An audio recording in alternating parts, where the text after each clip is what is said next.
Get away! What are you doing? They rebuilt Cecil like they rebuilt his friend?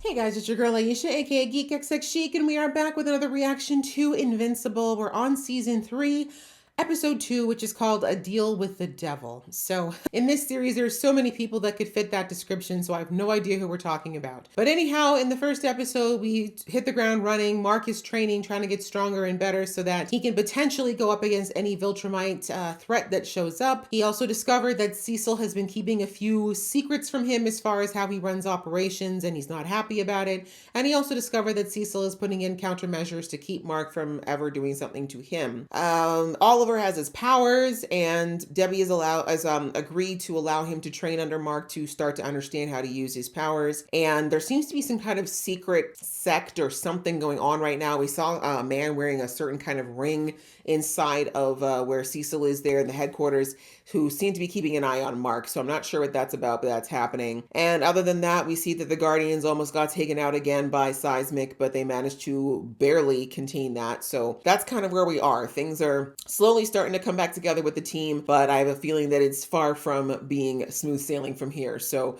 I'm ready to jump into the episode. Let's do that. But just before I do, a reminder that if you'd like to be in the know of when I drop episodes, please go ahead, hit that subscribe button as well as the notification bell. All right, out of the way, let's get into the episode right now.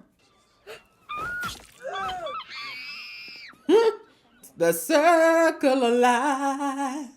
Why does this guy have a Cecil look? Is this a flashback?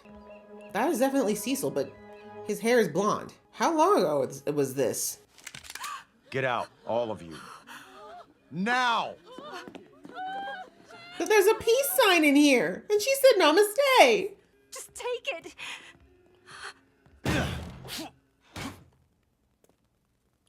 I don't trust her. This is before whatever happened to Cecil's face. This is Stedman. Nothing here. Tip was a bust. Repeat. Tip. Wait, you sure? You didn't check the wardrobe from hell? I told you I didn't trust her. Anytime you trust the lady who... You found us. Oh. This place will be swarming with agents in minutes. You just called off. Ah, you gave the order. Yeah. Interesting. She's like, I actually want to fight you. No guns. But the survivors will inherit a new world and learn that life is a gift. You gotta love cultists. This will begin around the world, casting off the shackles of industrial society. And that's exactly what Seismic said, like word for word.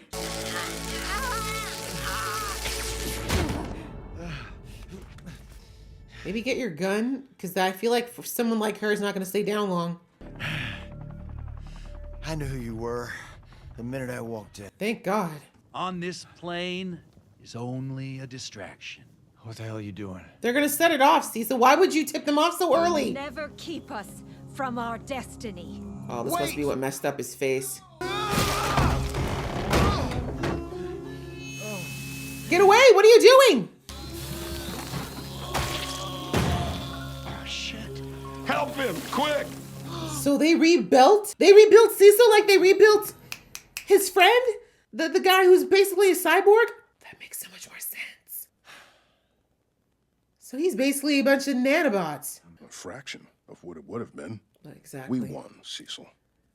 Ask the families of the I 17. don't know if one would be the right word. Glad to see the artificial skin took, by the way. Wow. It was all that was left of my real skin. They wanted to replace it, but I wouldn't let them. Okay, it's a reminder. It's a reminder that I messed up and to never let it happen again. One thing about Cecil, you cannot say that man does not have a big pair. Because I'm not going to lie, I would have run. It's okay. They work for us now. That's where he got the idea. They were also too good to waste. Wow. So I fixed them. Cecil is just a prodigy then. So he knows exactly how Mark feels. That's crazy. But I get the deal with the devil now. I want to know what this mental training is that they put them through, because these two are cultists. Like, that's some deep stuff. Deep programming. They're making up for their mistakes. Wow, word Mistakes. for word. That's what you call it? Get your head out of your ass. They just saved our lives. Word for word.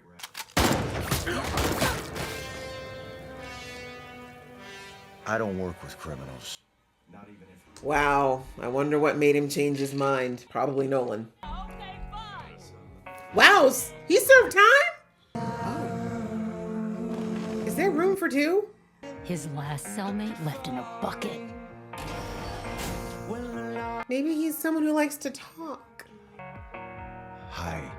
What's your Right, name? I'm like, what else do you do is try talking? Maybe he's just misunderstood, you know, maybe he just needs a hug. Boss, you got a visitor. Boss? That's what I'm talking about. Do you mind? He does. He's like, it just took me 45 minutes to get in this room. You did exactly what you had to do. You brought order to chaos. Nothing more, nothing less. Damn, don't mess with Cecil. The math works out. You think I wasn't watching? Pervert. I don't waste talent, I fix it. This place was your rehabilitation. Damn, this guy's good. And now it's over. If you take the job. I don't know, I'm kind of running this place now. You can be the good guy. Or the guy who saves the world. Ooh, You can't be be both. both. Heard that before. That is a very, very narrow way of thinking and often completely incorrect. Give us the fade out. Knew it. Oh man, your hair used to be glorious. Protection from me? That's what he just said. Do you use these things to keep Darkwing in line? Or Sinclair? Darkwing and Sinclair Cannot take out don't the have planet. your abilities. Yeah. You see things one way, and you won't make room for any other viewpoint. You threaten people who disagree with you I don't threaten. Didn't you? because you're scaring the shit out of me Didn't right you? And now you're proving Cecil's point. You are still a hormonal teenager. now. Just stand down, and we can talk this over. Mark's not really about the using his head much lately. And for the record, I know he's not completely wrong. Cecil is morally gray as hell, but he should at least try to hear him out. Is that all you got? No. Why did you have to ask that, kid?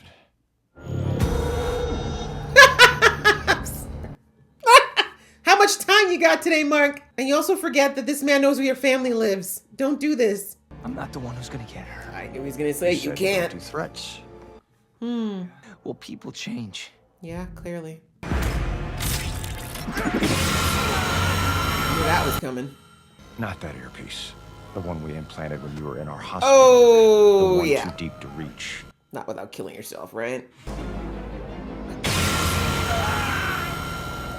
He's a bit slow. But Debbie is gonna kick your ass for that, Cecil, and you'll deserve it. Also messes up your inner ear, which you need for things like flying, And walking.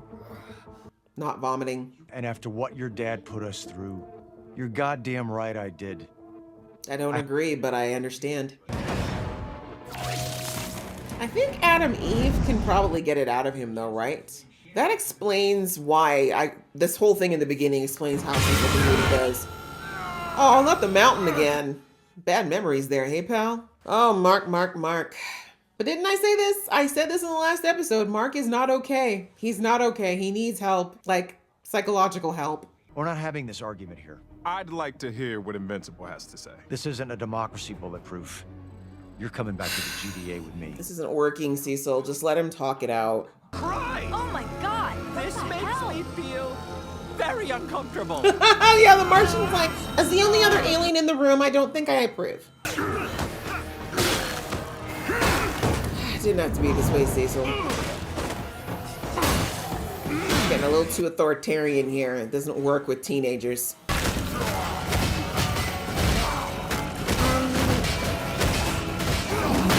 This has just gotten very messy, Cecil, and it did not have to be like this. All you needed to do was talk to them. As for the rest of you, It's not making you look good, Mark. And if you ever come near my family again, I will kill you. Exactly. You know what's not good? A kid with that level of superpowers with absolutely no control over his emotions. You know who probably would have been able to talk him down? Amber. I can fight him. I'd kick his ass. Okay. I Calm told down there, Cecil if he little goes near you warrior. or Oliver, I kill him. But it just rolls so easily off the tongue now, huh? Well, why didn't you kill him already? Then you wouldn't have to worry. Look at that. We don't kill. You sure? But you just said you'd kill Cecil. You did. We don't kill people. Not in this family. Never. You sure? Why the hell would he do this? You don't. You scared of me. Of what I could become, I guess. That's such bullshit. If you really think I'd ask you out just because some future version of you told me But you to, did. No, it's It was not just manipulation. You did. We are. Grab 'em up. Cleaning up Mark's mess. It's just like back at the missile base. You don't have PTSD? to Didn't do I say this, you that know. last episode? Mark faced consequences for once. Good. Cecil's always gone soft on him, It's true. just like his father. Okay, that part, no. Don't lecture me, Ray. I went through just as much as you and Rex. More actually. Even. I also didn't fall apart the minute I got hurt. That's too far, Kate. How dare you? So I suppose it was necessary to put a bomb in Mark's head? He just proved it was. Now get back to work. This is an ugly conversation and everyone's got points. The door is over there. All right, he's not stopping you. Who's to say he wouldn't do that to all of us? That's a little extreme. It's not really, though. Are you sure you want to leave it like that? They'll be back. Or not, but even if they aren't, like, what are you gonna do? They're grown. Maybe it's for the best. Sinclair's not in prison? I just assumed. he should be. But Cecil Maybe, gave him Mark, a you job shouldn't have instead. told him this when he's still... Okay. Yeah, I thought we stopped him, but they just gave him a bigger lab. Mark, Maybe I shouldn't have brought it up. yeah! A little late, but yeah! Hurt way more, you two included. He would have deserved it. Oh, here we I've go. known you since we were 5 years old, and it's just not who you are. You sure? I don't know if he knows that anymore. If you killed him, you'd be just like him. The fact that someone else has to tell you this. It just made logical So sense, slow. given the reality of the situation. That's where you're supposed to say, I'm going because of you. So much to learn, Robot Boy. Invincible is the most powerful superhero on the planet. Hey, now. It's a simple fact. And someday, I might need him on my side. That's the logic he was talking about. And when you never called me back, I figured maybe you weren't interested. Paul, that's not it. It's After the kind of gas superhero explosion... kids. It's kind of hard to work, you know? I'm sorry. I am screwing this up. Can you tell I haven't been out on a date in 20 years? Yes. Poor Debs. And the hardest part of it is that she is still very much in love with Nolan. So this is it then? It is. It's better this way. But I'm trying to make up for them. If you'll have me, I'd be honored to serve. I'm like, the least judgmental person on there really should be the immortal. And you've been around for a long time, you start to realize that you gotta have the door open in some cases, you know? But not like, it's not that simple, I know, but yeah. He did murder people in Midnight City. It was one thing calling him in when we had no other choice. It's another putting him on the Guardians. Bad guys reform, good guys forget what they're fighting for. It's just how it works. Interesting. Good guys forget what they're fighting for.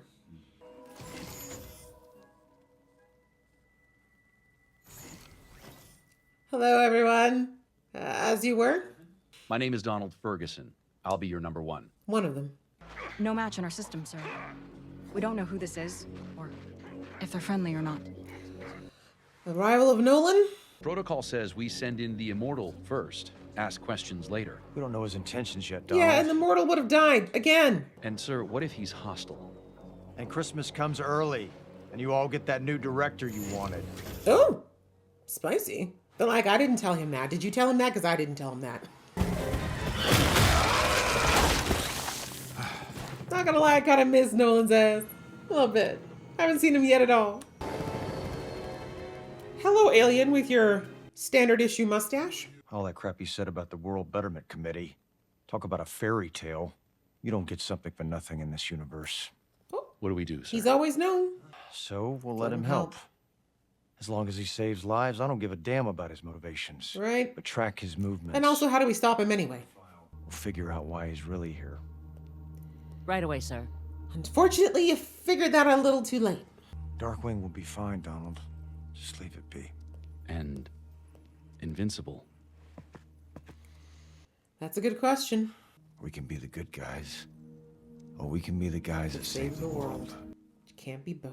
All right, guys. Well, that was a very interesting episode. I actually like that we got some background on Cecil/Cecil. Yeah, it's good to know kind of where his beginnings were, where his compass lies, because since season 1, he's definitely been that shadowy figure who's been kind of dancing the lines of propriety, you know, the overlord with the puppet strings. And it's very easy to vilify characters like him, especially when you don't know the history, the background, what he's ever thinking, because Cecil is a very guarded man, right? He's got a wall up there that is thicker than any prison out there. And you know, he only lets people see so much, and he really doesn't do much to assuage any of the misunderstandings about him, mostly because I think he just figures it's not worth it. But I'm glad that we saw that Cecil was actually very much like Mark in his younger days, right? He came into this agency with a very black and white viewpoint of the world and morality. And quite frankly, as I said, he has balls of steel. I mean, we saw that situation that happened in the beginning of the episode. He literally threw himself into what he knew was corrosive gas to protect as many lives as he could, right? When so many other people would have used that opportunity to try to save themselves.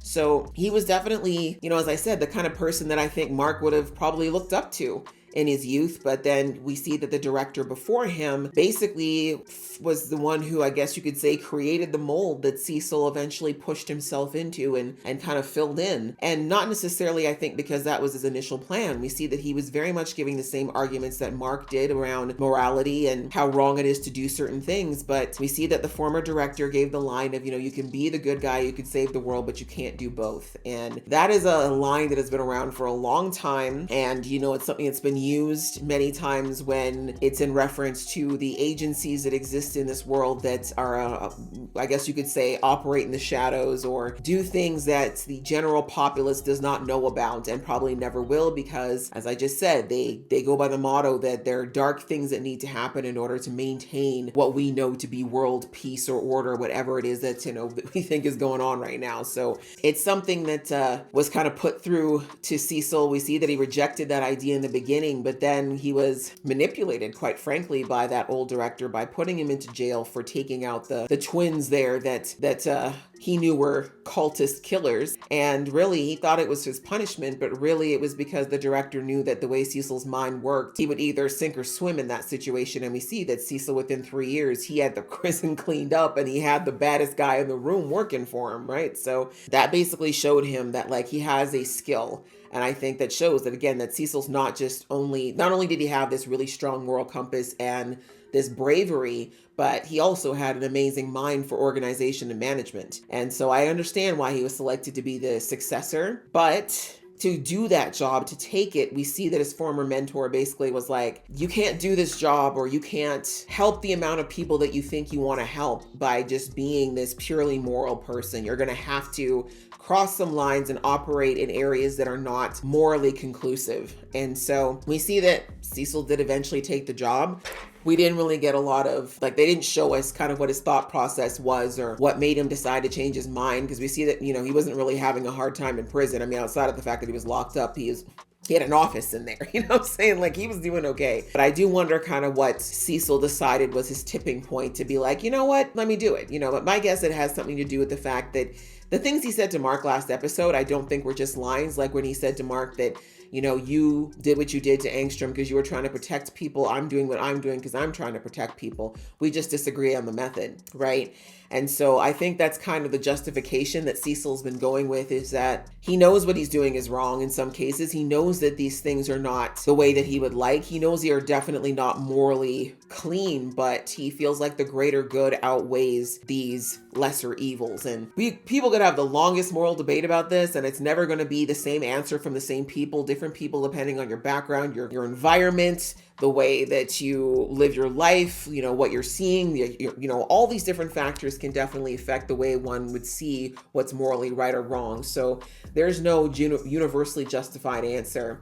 But in the end, Cecil made his bed, so to speak, and he's been running the agency the way he sees fit. And as I said, he obviously took a lot of pages out of his former mentor's book. And I think the longer he ran the agency, the more he started to understand the decisions that his mentor made. Maybe he still didn't agree with them, but he understood why they had to happen. And so with this episode, kind of going into what was going on with Mark, Cecil did not handle that situation well at all. I would say I'm a bit team Cecil in the sense of I do think that Mark is a teenager who is not thinking about the holistic, the weight of all the things that Cecil is juggling. Mark is very much looking at everything I can punch my way through everything. No, bro. At this point in time, any Viltrumite could come and spank you into the ground and completely wipe out Earth's population. There'd be nothing you can do about it. You are not the answer to all problems. Your fists and your strength are not the answer to all problems.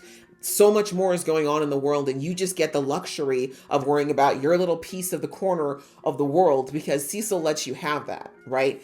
But he seems to think that everything is, should be black and white. And that's very true of young people. When I was that age, I really thought the world was kind of one way or the other. But as you get older, you start to understand why those gray areas are as large as they are and why they differ from person to person. And I just feel like where Cecil screwed up is that he really, as I said in the episode, you can't just tell, particularly kids at that age, you can't just tell them, because I said so. Effectively, right? That's basically what Cecil was like, shut up and do as I say because I said so. No, right? This is the age where people are growing. Mark is crossing into adulthood. He's still figuring out who he is, but he is to the point now where he wants to make his own decisions and have autonomy and feel like he understands what he wants to do. And you can't just tell him he's supposed to shut up and accept something, that, especially when he feels so strongly about it. And it's interesting because, I shouldn't say it's interesting because truthfully, I kind of get it because Cecil still has a lot of his own trauma he hasn't processed. But if Cecil was thinking holistically, Mark is still not okay. I said this in the last episode. Mark is still not mentally or emotionally okay from what happened with Angstrom. Because just the death of Angstrom was one thing, but people are forgetting all the psychological games that Angstrom played with him before that, right? Remember all the worlds he sent him through and all that stuff? He really messed with Mark's mind and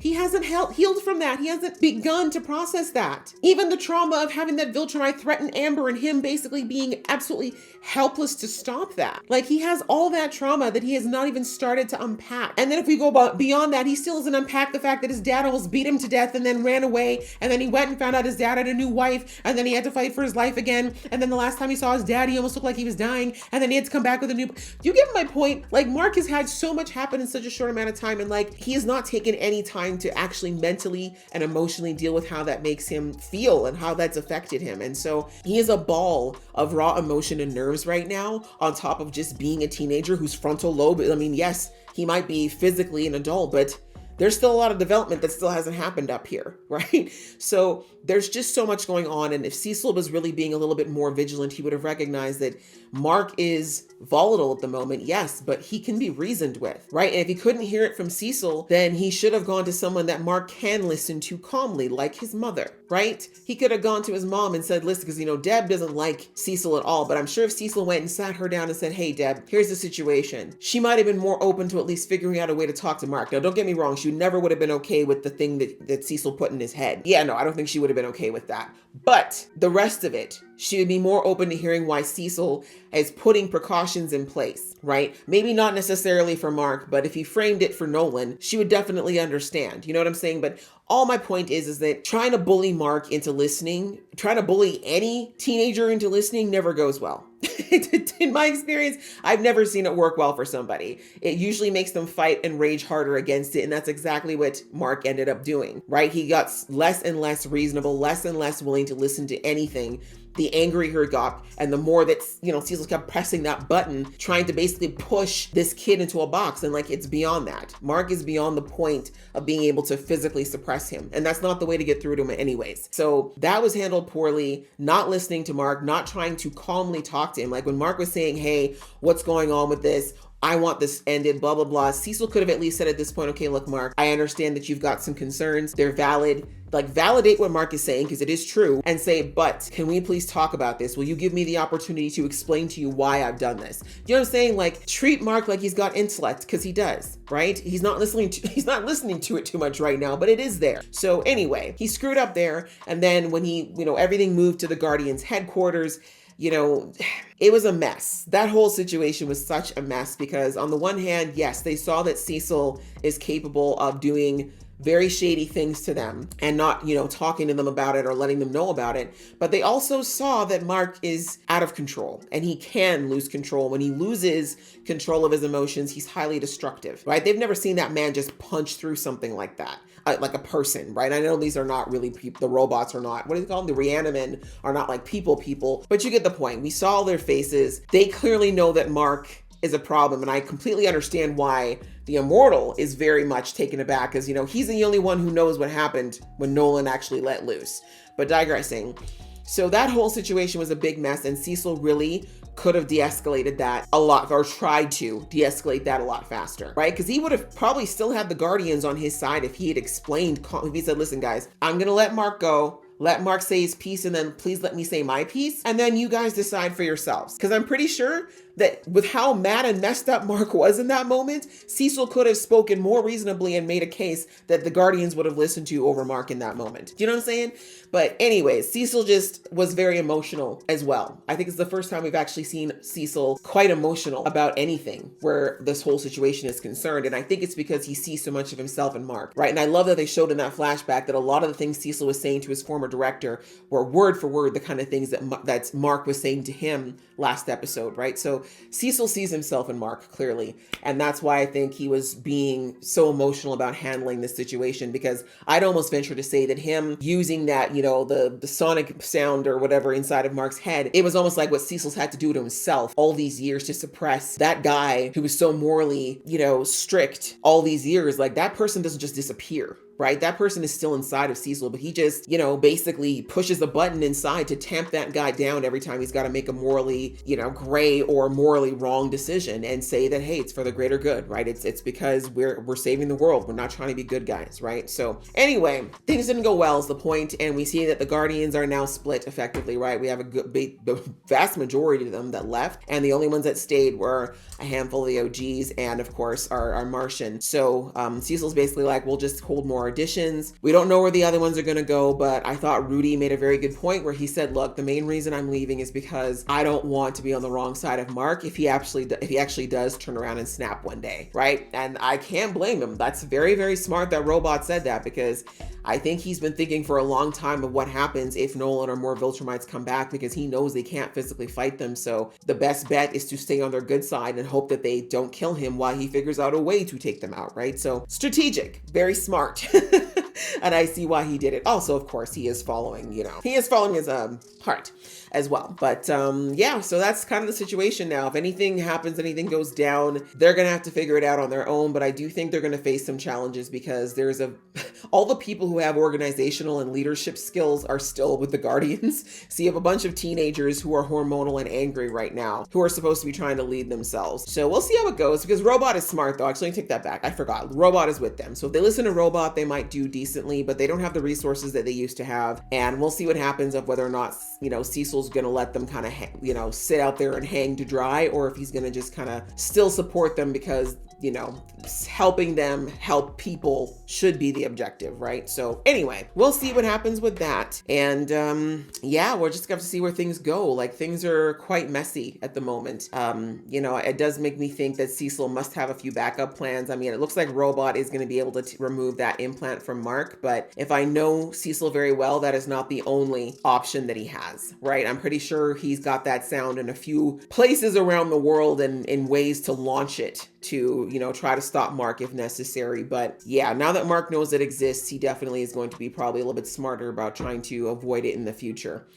But yeah, very interesting episode about the different morality and how people move and just kind of, like I said, I just really liked learning more about who Cecil is. And I just see him in a different light. I mean, I never really disliked him per se, but I actually kind of like him more and I understand a lot more of him now. And I don't know. I really don't know what this means for him. I mean, he's clearly choosing to continue on this path, but Mark is absolutely getting to him, right? And again, now we know why, right? And we saw that, right? The Immortal said Mark always gets special treatment for all the times he screwed up. Like he's finally starting to feel some consequences. You guys shouldn't be that upset about it. And I think that's totally true. Like Mark is throwing a tantrum right now, and he has been given a pass for a lot of things. I'm not talking about Angstrom. I'm talking about so many other things in the first and second season that Cecil has basically allowed Mark to do. And now we see why. I don't think it's just because he's scared of Mark. It was because he genuinely felt connected to him. And we can see that he's not happy about how things went. He didn't want to make an enemy of Mark, not like this. And I think he's upset that Mark doesn't feel like he can trust him anymore. But like I said, he feels like it's a sacrifice he's got to make right now for the greater good. We'll see whether or not that turns out to be the case. But we got a few problems though. We see that Debbie found out. She's not happy. I'm wondering whether or not though she's going to continue to just kind of keep Cecil on the outside, because Mark, as I said, he is out of control right now. He is an emotional mess. He is dangerous. Even the way he's pushing into this relationship with Adam Eve, like it's all him trying to distract himself from the fact that he's still not okay. And yeah, I just don't see this. I don't see it ending up or adding up well. But he needs help. And we see now that Oliver is, his response to Mark saying, easily threatening, by the way, the fact that Mark is just toying with the idea of murder a little too easily now. This is what I was talking about last season when I said that what Mark did was wrong to Angstrom, and he needs to sit with that because he's starting to toy with the line of not respecting the weight of human life, or any life for that matter. And that's what I'm afraid of. Like I said, that's what I'm scared of. Like I wanted him to be sick over what happened with Angstrom for a while, not because Angstrom wasn't deserving per se in the sense of, the protection of his family, but it still was taking a life. And I need Mark to feel that sick churning in his stomach every time he thinks about taking a life, so that it's not the first thing that comes to his mind. And we see now he's already, I should have just taken out Dr. Sinclair. Maybe I should just take out this person. Maybe I need to kill this. Like when you have the powers that Mark does, feeling like you can easily take someone out, knowing you can, is a problem. It's a very Viltrumite way of thinking. And that's the fear. And then him saying that in front of Oliver, and Oliver being like, yeah, let's mount up. That is not supposed to be normal behavior for a kid that's effectively 10 years old, right? This is a problem. And we see that despite what Mark told him, the look on Oliver's face tells me that Oliver's not taking it the same. I think that Oliver is going to be very, very okay with hurting people and taking lives, because we don't know. Just because Mark is the way he is does not mean that every Viltrumite, half Viltrumite, half whatever, is going to be the same way that he is, right? And even though Debbie's trying her best to raise Oliver the same, it's not the same. He's not half human. He's got a completely different subset of emotions and thought processes that she's not even familiar with. So all of that to say, we're in stormy times. We're in stormy times, and the person who's becoming the devil here is not as clear as we might think. So yeah, it's making for very interesting storytelling though, but I enjoyed this. I really liked learning more about Cecil, and I wouldn't mind getting some, backstories into some more people as we go forward. I want Debbie also to start getting into dating again, because my poor girl, that was terrible. But anyways, it was a really good episode, and I enjoyed it a lot. I hope you guys enjoyed watching along with me. If you did, please show some love, and I'll see you in the next one.